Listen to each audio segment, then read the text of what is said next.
Hi everyone, Sal here, and what we're going to do in this video is talk about the psychology of money. And I'm going to talk about different types of things that probably all of us have fallen into at one point or another, and just think about why they're happening.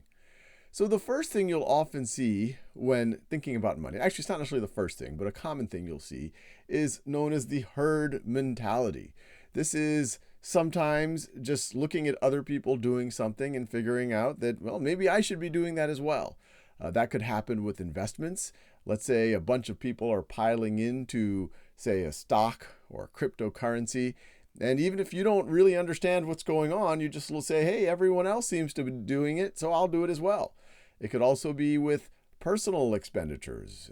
There might be something that you really don't need, but all your friends are doing it. So you're like, maybe I should do that as well. Or maybe you're seeing social media influencers and you're saying, well, it looks like the cool folks are doing it, so I will do it as well, even though it might not be in your best interest. The problem with uh, following the herd or just doing what everyone else is doing is you're not really thinking about whether it's good for you. Sometimes it could be, but a lot of times it won't be good for you.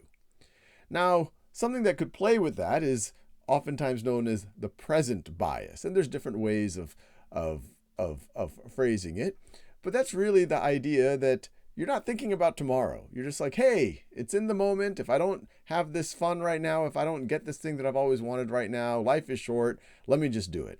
Sometimes that might be okay, but sometimes you're selling your future self short, or those are resources that you might have needed for something else. Now, on the other side of the coin, you might have something known as loss aversion. I have to tell you, I'm guilty of this many, many times. And once again, that could happen on both the investment side and it could be on just, things that you're spending your money on. On the investment side, let's say you want to invest in stocks, or maybe intellectually you say, hey, maybe I could invest in stocks and get a certain return, but stocks go up and down, and this is hard-earned money, and I cannot afford to lose it. So you stuff it in your mattress. Well, that might not be the most rational thing to do. At least put it in a bank account or a bond or something, get some interest on it. But that loss aversion might be causing you to do something irrational. Loss aversion could also happen with personal expenditures. Sometimes you should get something that requires a few more resources, but you're just afraid of losing or afraid of parting ways with something. And so it's something to be aware of. Usually, people who are a little bit more conservative with their money are doing well in the long run, but if that conservatism is keeping you from investing or taking on a little bit of risk, then that might also be a problem. Now, there's another, I guess, somewhat related effect, sometimes known as the endowment effect. And this is that people don't want to part ways with things that they have, or even if they're kind of worthless to them, they put more value on it than other people would, and so they end up just with holding it. A good example of this is if you've ever tried to sell used furniture or you've had a garage sale. Let's say there's a toy that you loved when you were a child. You remember buying it when you were a kid for $20, and now someone at the garage sale offers you 50 cents for it. You're like, no, this is a beautiful, I kept perfect care of it. This is an amazing toy.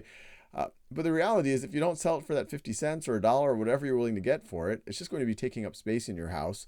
And your house or your apartment or whatever where you are, that space is probably worth more on a monthly basis than that thing that's taking up the space.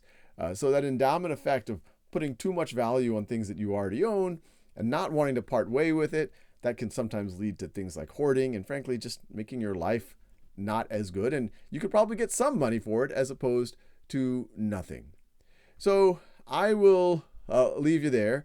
It's very good whenever you're making any type to recognize when you're making a financial decision, and that could be once again investments. It could be purchasing something for yourself, for your family, and just think about what's your psychology going on here. What's your real motivation for doing it? Is you're doing it because everyone else is doing it?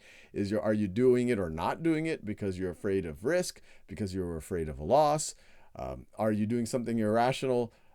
Where you want to hold on to something just because other people don't value it as much as you might. Think about that, and hopefully you'll make better financial decisions.